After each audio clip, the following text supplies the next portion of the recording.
ఆంధ్రప్రదేశ్ ప్రజలందరికీ కూడా నా నమస్కారాలు.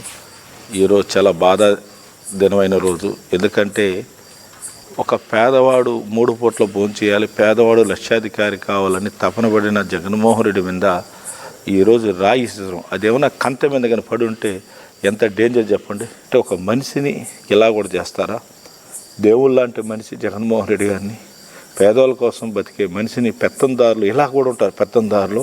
కానీ వాడు ఎంత స్పెషలిస్ట్ చంద్రబాబు నాయుడు టీము ఈరోజు ట్రైనింగ్ ఇచ్చి జగన్మోహన్ రెడ్డిని అంత వెహికల్ అంత దూరం వస్తాడు ఎలా నెక్స్ట్ డేట్లు ఈరోజు ట్రైనింగ్ తీసుకొని ఎంత దూరం ఉన్నా కూడా అటాక్ చేస్తారు.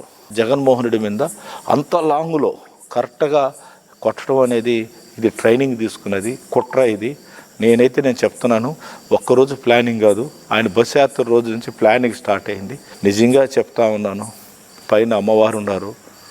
మీరు చేసిన అటువంటి తప్పులు మీ కుటుంబాలు తగులుతాయి. చంద్రబాబు నాయుడు గారు గుర్తుపెట్టుకో, ఇంకా నువ్వు మారవు. నీకు రామారావు నిన్ను పోటు బరవటం, ఎంతోమందిని పట్టున పెట్టుకున్నావు. జగన్మోహన్ రెడ్డి కూడా అలా పట్టున పెట్టుకోవాలంటే మేమందరం కూడా ఉన్నాం.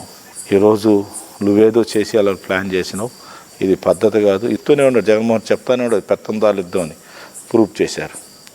కన్ను పోయింటే ఏంటండి, ఇక్కడ తగిలింది కాదు సరిపోయింది. ఒక్కరు కంటి లోపల పోయింటే కన్ను ఏం కావాలి అంటే ఏం చేయాలనుకున్నారు? మనిషిని సంపాలని చూశారు, అది ఇక్కడ పడింది.